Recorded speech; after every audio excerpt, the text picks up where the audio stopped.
Eh bien, bonjour à tous. Je suis Jonathan Arscovici, l'organisateur de cette conférence.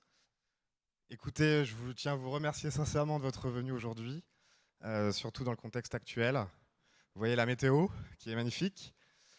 Les circonstances actuelles aussi nous obligent malheureusement à réorganiser l'événement. Donc il y a 3 salles. Donc celle-ci qui va faire la captation vidéo, qui va retransmettre sur YouTube en live. Il y a 2 autres pièces, donc une pièce en dessous et une pièce du coup pareil au sous-sol en bas. Voilà, malheureusement on est obligé d'être dans ces conditions-là avec 1 mètre de distance. J'espère que vous le comprenez. En tout cas, on est ravis aujourd'hui de tous vous recevoir aujourd'hui. On est très content aussi de pouvoir retransmettre en live cet événement. Et du coup, je ne vais pas rester plus longtemps. Et je vais demander du coup à Madame le maire de Biarritz, Medar Arostegui, de bien vouloir me rejoindre sur scène pour du coup faire le discours d'ouverture. Merci beaucoup.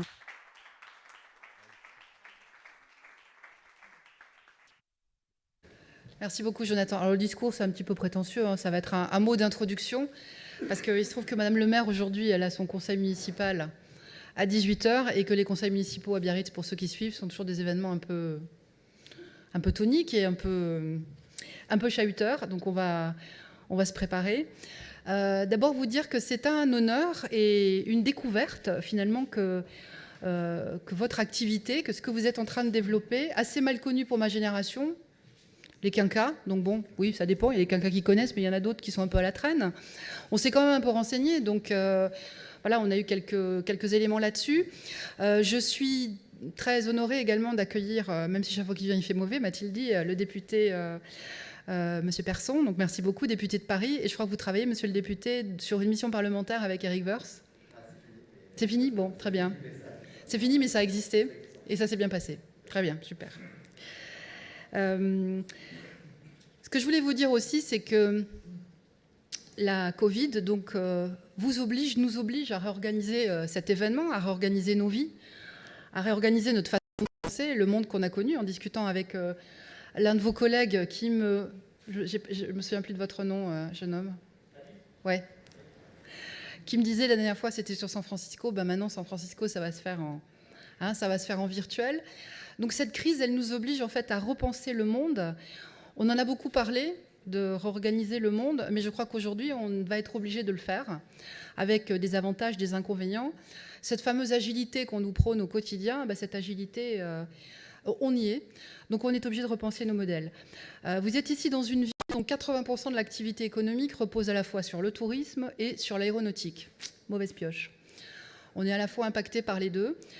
C'est vrai qu'on a eu la chance jusqu'à présent d'avoir une saison, ce qu'on appelle la saison, c'est-à-dire l'activité économique pendant l'été absolument exceptionnelle. Et je pense qu'on va avoir un hiver absolument exceptionnel, mais dans le mauvais sens du terme, puisque les congrès s'annulent les uns après les autres.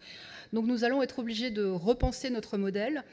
Ce que j'ai voulu pour ma ville, c'est de faire de Biarritz et aussi du Pays Basque, parce que Biarritz est dans un écrin qui s'appelle le Pays Basque, une des plus grosses communautés d'agglomération en France, 158 communes.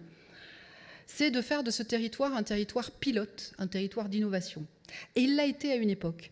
D'abord, il l'a été au début du siècle, il a accueilli à peu près tout ce que compte de noms célèbres en termes artistiques, et donc qui ont été à l'origine de mouvements extrêmement novateurs dans la peinture, dans la danse, également dans la couture. Coco Chanel est une de celles qui est venue ouvrir sa 2e boutique à Biarritz et qui a créé le prêt-à-porter, qui à l'époque n'existait pas. Et plus récemment, mais quand même déjà il y a longtemps, il y a plus de 40 ans, Biarritz a été la ville qui a mis en place le visiophone.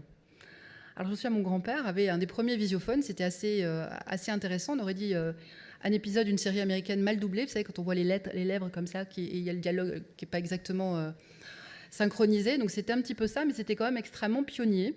Et quand on creuse et quand on fait des travaux pour rénover nos réseaux souterrains, on trouve encore des traces de cette fibre. Donc Biarritz a été une ville pilote, il y a eu une sorte d'assoupissement. On est très leader sur tout ce qui est glisse. Là encore, la glisse peut-être atteint une certaine maturité dans son développement. Et donc aujourd'hui, on est des tas de talents. Vous en êtes la représentation. On est aussi une ville pionnière dans tout ce qui est hydrogène. Une entreprise s'appelle Pragma qui fait des vélos à hydrogène. Donc je souhaiterais qu'on développe ce leadership en matière d'hydrogène. Et on a, alors quand je me suis lancée dans cette campagne électorale, j'avais un rêve, et oui, I had a dream moi aussi, c'était de créer une station F à Biarritz. Et je me suis dit, ma fille, dans 10 ans, tu n'auras pas encore signé le permis de construire. Ah ben, quelqu'un l'a fait pour moi, c'est le Crédit Agricole Pyrénées-Atlantiques qui crée le connecteur. C'est ce bâtiment que vous voyez dans une des entrées de Biarritz, 50 millions d'euros, et qui va abriter très rapidement les entreprises les plus innovantes et les plus créatives du Pays Basque, de France et peut-être d'Europe. Donc j'espère que vous y trouverez votre place. J'espère également que cette demi-journée dans laquelle vous allez pouvoir démontrer votre capacité à vous adapter sur une absence de pause, d'après ce que j'ai cru comprendre, une distanciation, le masque, à la fois être ensemble sans être ensemble, bonne chance. En tout cas, que vous allez pouvoir expliquer, diffuser et donner envie à toutes les générations, finalement, de devenir des bitcoiners. Voilà, je vous remercie, je vous souhaite une très bonne journée.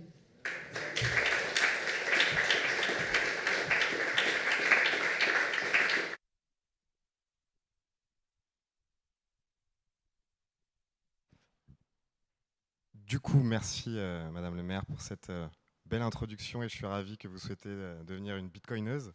Je l'espère et je le souhaite, peut-être cliente de Stackinsat, qui sait.